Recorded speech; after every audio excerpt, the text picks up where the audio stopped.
What are the top 2 or 3 mistakes you've made as a sales leader? How'd you learn from them? Yeah. Okay. So to me, my lessons learned.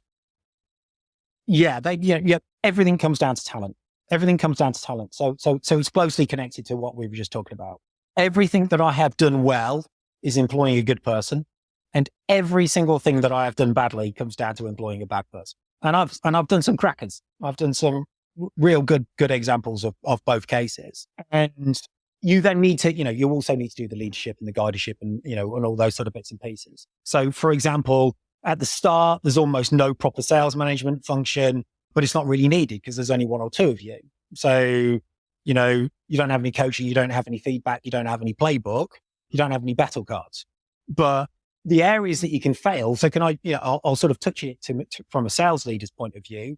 It's direction because, it's the poor understanding of the business. So it leads to errors, no vision, no strategy. And then of course the talent, which overrounds the top of it. I'm told the average tenure of a sales VP is about 24 months. If your sales VP is no good, he's probably burnt and already damaged and lost a number of your decent salespeople. And that's happened to us. So the biggest mistake I have made in the company's history is hiring a poor, and that's a massive understatement, sales leader. So yeah, that's my biggest mistake. I think that's a pretty big one, isn't it? That's a good one right there. You bet. Yeah, I think it's a pretty big one. Another lesson I've learned is that most sales VPs have a revenue goal and maybe even a strategy, but they don't have individual salespeople behavior plans or actions. And those actions are necessary to achieve those goals.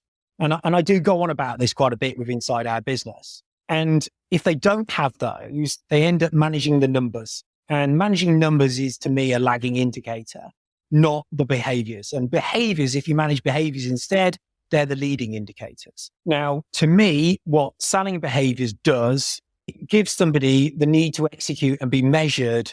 And if they do, you can ensure success. These behaviors might be the number of new prospect meetings, the average deal size, the closing ratios. Those metrics will be more predictive of future results and can be adjusted accordingly during the year to avoid any shortfalls or, in their performance and better success. And if you can measure that, the sales VP or me can coach and develop any skill gaps to help increase effectiveness. I've learned without leading indicators, most sales VPs, including me, you spend your time in a supervisory role.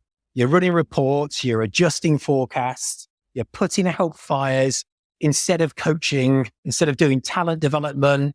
And they're the bits that you should be doing.